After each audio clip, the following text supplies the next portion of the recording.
pool. When I was 9, I fell in love with cats. I would act as though I was one and write Amelia the Cat Grather on all of my test papers. Once I turned 12, I started finding immense beauty in all of the nature that surrounded me, such as the hills near my house. When I turned 13, I started rescuing bees and other bugs from the pool, barehanded and unafraid. And when I turned 15, I started liking dogs as well, due to the Pause for Positivity service dog program at my school. I am now 16 and in 10th grade, and I am the leader of the Pause for Positivity program at the international school Nido de Aguilas in Chile. The bee program came from discussions about how the Pause for Positivity program could grow in our animals. It provides an experience in which students are exposed to a beehive and learn how the bees live, experiencing a connection to the bees and using their senses to calm down. It aims to decrease stress in students using bee buzzing, exposure therapy, and connection to nature. We talk about what we want to do. Usually it's just safety protocols. We just put on the suits, make sure other people has their suits on, and we just go to the beehive. We just stand there with the guide who's usually opening up the beehive, showing us everything, while we can close our eyes and just listen to the bees as a therapeutic experience. There is a mental health crisis, especially among students. Over 1 billion people have mental health disorders, including 1 in every 7 adolescents, according to the World Health Organization. Our bee program can decrease the effects of these disorders. The buzzing of bees has been shown to have incredible impacts on mental well-being, and bee buzzing mimics EMDR therapy, using natural bilateral stimulation to decrease stress and regulate emotions. Beekeepers have been shown to be much calmer, and new evidence shows that this may be because of the bees, rather than because calm people choose to be around bees. The need to be calm around these bees may be a stress regulator.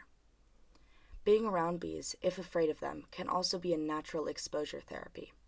Our bee experience teaches students how to understand when their fears are not a true threat to them, and allow themselves not to act on their fears.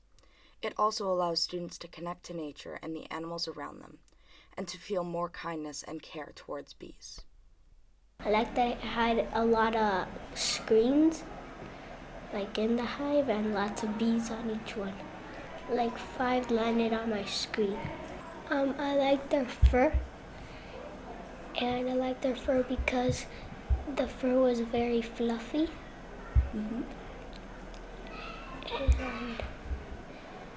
And I get to saw the queen bee. She had like little green things on her back, and she was the biggest bee. I think it's fun. I think the bees are actually like really awesome because I really love insects and nature overall. But often people perceive like bees as like dangerous with the stingers and things like that, when in reality they're just like beautiful creatures that are trying to survive, and they don't actually like harm other people without feeling threatened. And I think that's what humans are also. I think that the bee experience has a lot of impact if you try to do something. As someone with arachnophobia, the first time I did get scared of the bees and it was hard to concentrate. But after seeing that it's not that scary as I thought, the second time was a lot easier. And also they help pollinate a lot and create like a therapeutic buzzing sound, which is what we use to our advantage to create this very calming environment. And that is what the bee program is actually about. And there are a lot of people who want to try it out because I think it's very effective.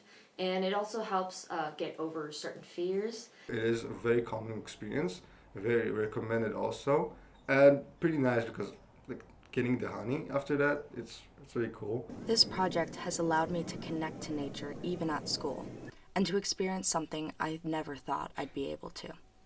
I feel so much less stressed near the bees, allowing them to land on me and sing to me. I am so glad to have been able to create and pursue this interest, and to be able to use it to help others. Because of it, we can pursue the idea of global citizenship by trying our own new ways of decreasing stress among all the students who may need it. hoping that this will allow other places to pursue our idea and help their own students in the same way or in others. And knowing that we all, as citizens of the world, can and must help each other, and the animals we never thought could help us.